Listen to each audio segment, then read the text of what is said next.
bienvenue sur cleboaoriginal.com parce que Cleboa ezaka moko ya original.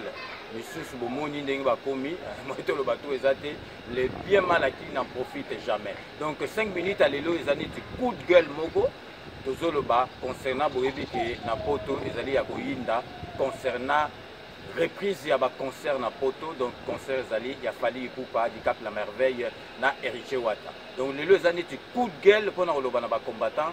Donc tovandi trop c'est trop bayebi makambo balimité parce que musique ça n'a rien à voir na politique.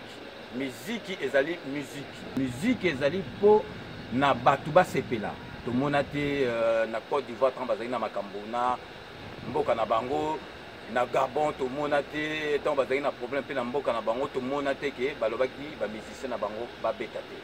Donc ba combattant ba vandi ba kanga musique type lelo président Kabila Longwate président Kabila Zali azo continuer mandat na ye le 19 décembre les kaki azo continuer ti lelo pour dire que option ana ya ko kanga musique betate ezana ngo tinate.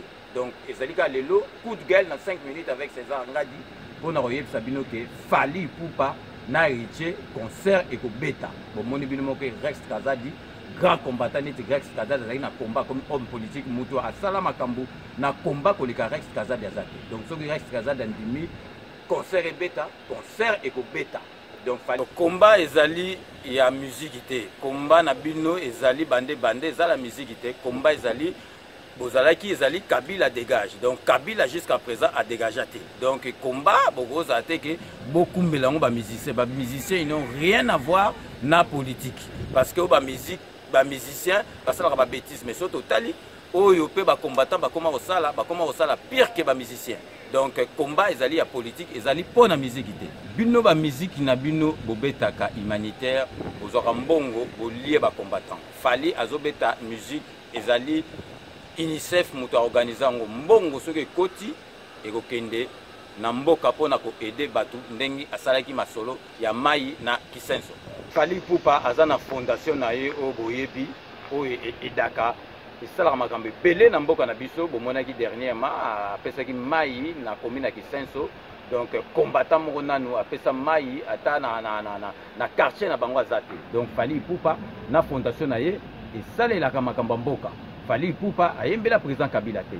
Fally Ipupa asalaka makambo ebele ya ebele ba combattant tout bazara d'accord na ye. Bongo siko mutandenge wana abeta concert te. Ezali po nani? Ezali bozangi kutu donc raison ya kolobake abeta concert te.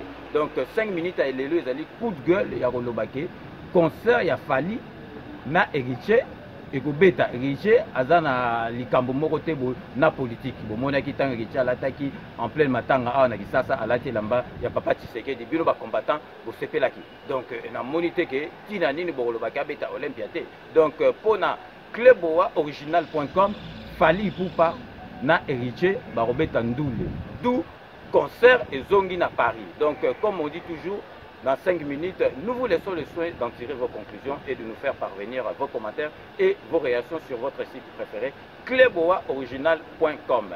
D'ici là, portez-vous bien et à très bientôt. N'oubliez pas, tout le monde est d'accord et il en restera ainsi pendant longtemps. Vous allez à Nakisasa pour vivre en vous. À très bientôt.